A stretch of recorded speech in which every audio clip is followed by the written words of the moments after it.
Okay, this is now tarot lesson number 18, I hope. So I want to do, somebody asked if I could do the Fool's Journey again. And I'm not going to do that, but I'll give you something else that you probably haven't thought of before. Although I want to begin by making the point that if you think that you aren't that important, you have to understand that you are. So I was wondering about, if you imagine that this is all tarot knowledge that anybody has ever thought of, this means that every time you understand something or think of something or discover something, then the total information about the tarot is increased. So it may be that you're not a revolutionary in that you think of something and it suddenly everything changes. But if you understand that each little insight that you gain is adding to the total information that the tarot is about. So it may not make a huge difference tomorrow, but a year from now, or at a certain point in the distance, or in the future rather, your contribution or your insights will actually have added up to something. So if you're feeling doubtful, don't. So today,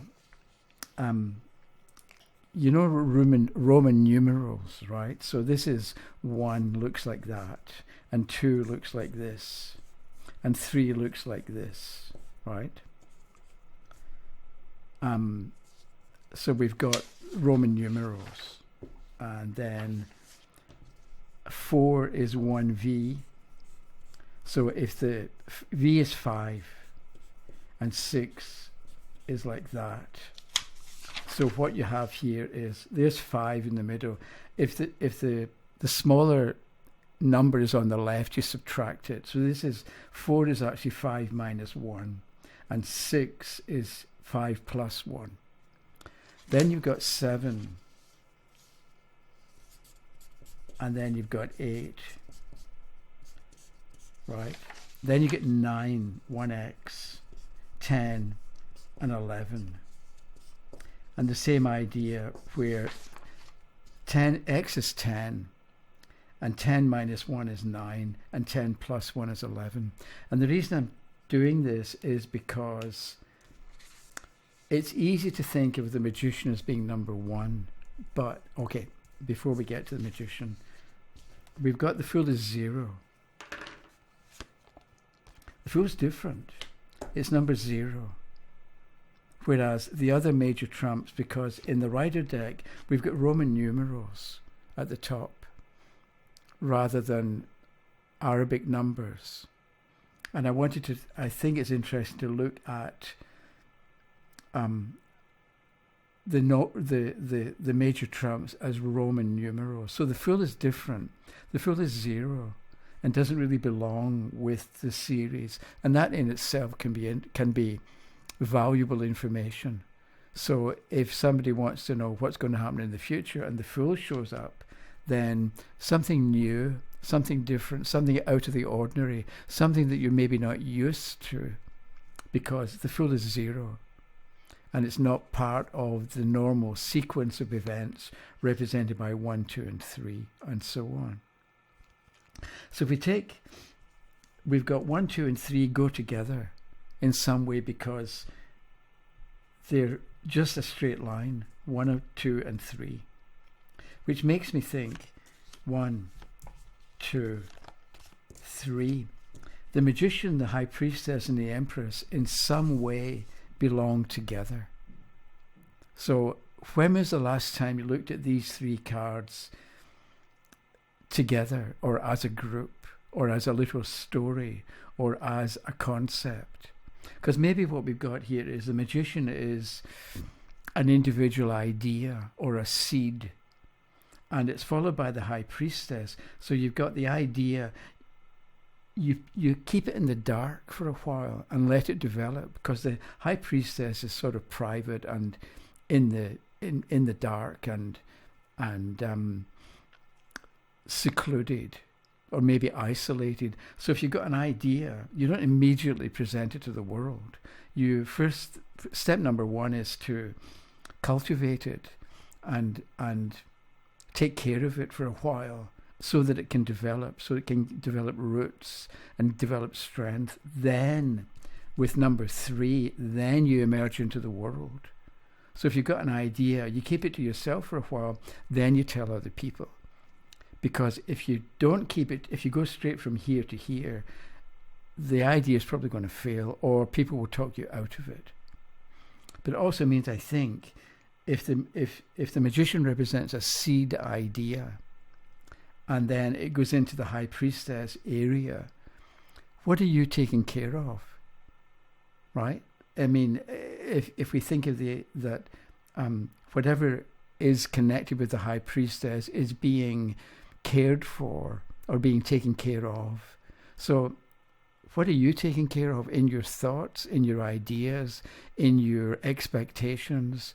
What direction you want to go in?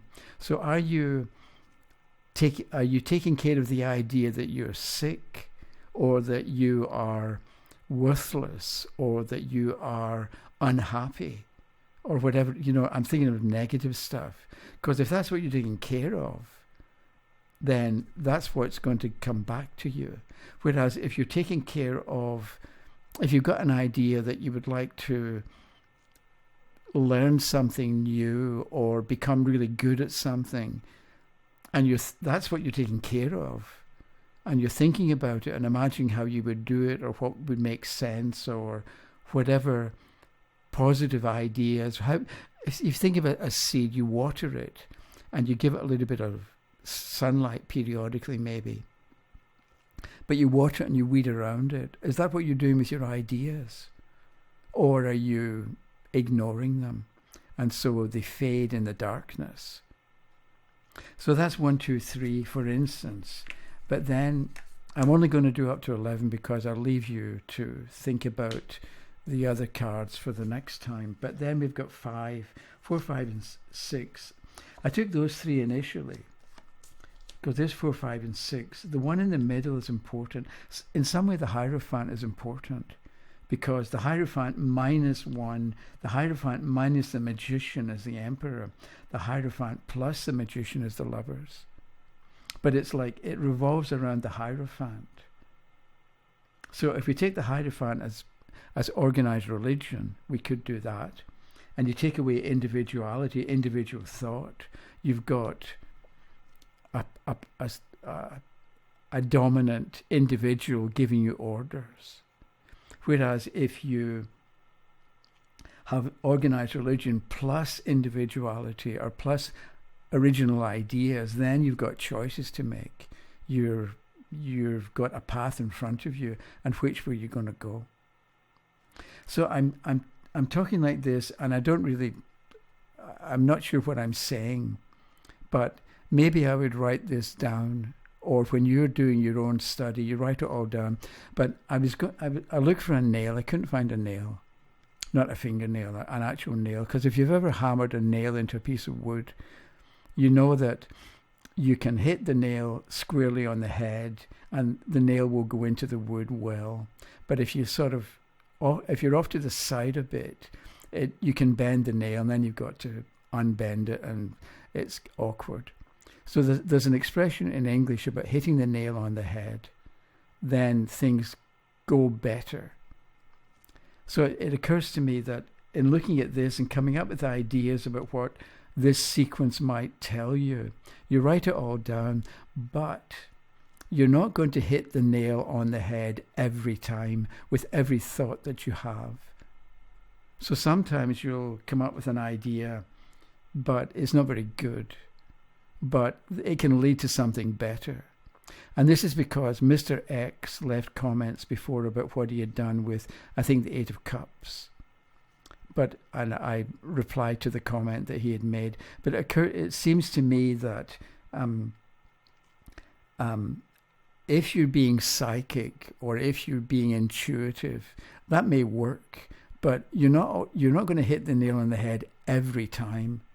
And just because you say it and because you think it, that doesn't mean it's right, or it's not always going to be the complete story.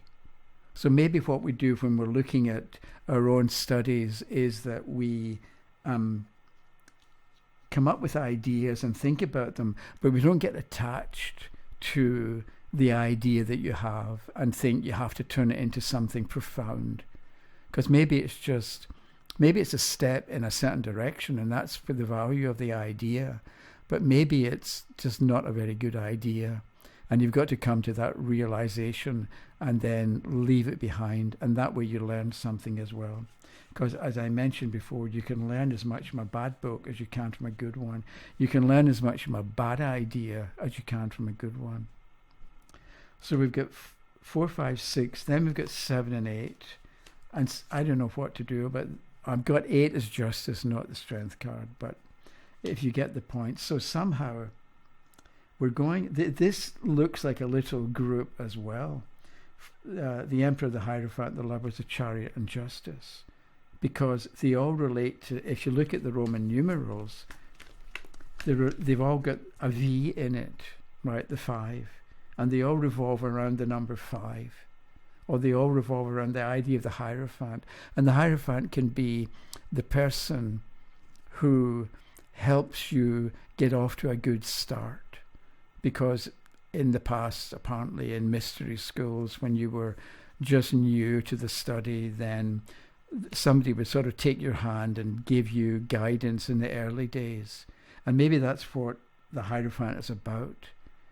So, but in some way, 4, 5, 6, 7, and 8 all belong together because they've got a 5 in the Roman numeral. And there's a change again when you get to 9, 10, and 11. Because here we've got 10 in the middle, we've got the Wheel of Fortune. So what changes with 9, with the Hermit and the strength? I'm using strength as 11. What changes? We've got 3 about maybe an idea or a new plan.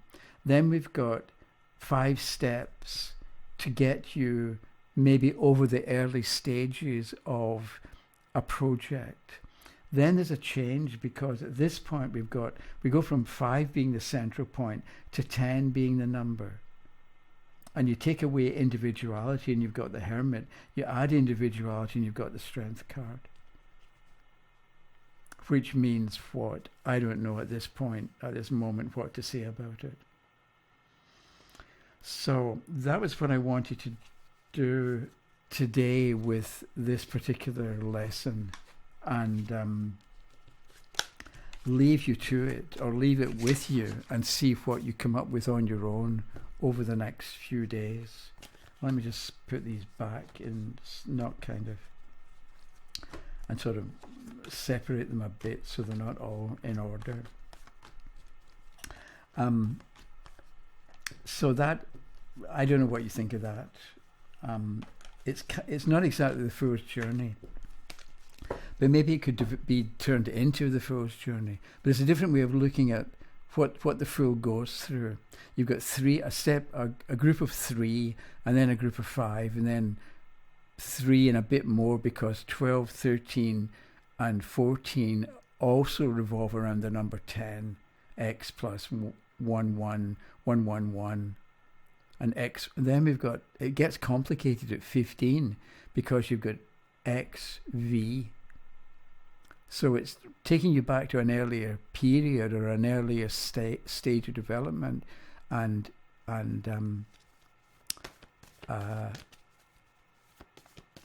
something, don't know what, right at this second. So what do you think? Have you got, maybe try this on your own. So let me see what I can do with this. Okay, is this any good? Oh, the 3 of Coins reversed. what is that? Is that disappointing? Is it that it's going to take us longer? It's going to take a bit longer to figure out what's actually going on. If we'd got the three of three of coins upright, then yes, it's a good idea, but it's upside down. Maybe it's a step in a certain direction, but it's not the destination yet. Maybe we need to wait until we've done all 21 and see what we get from that. Okay, so that's it for number 18. And today is Thursday, so Thursday, Friday, Saturday, Sunday. I'll be back on Sunday. Thanks for watching, and I'll see you again. Okay, bye-bye.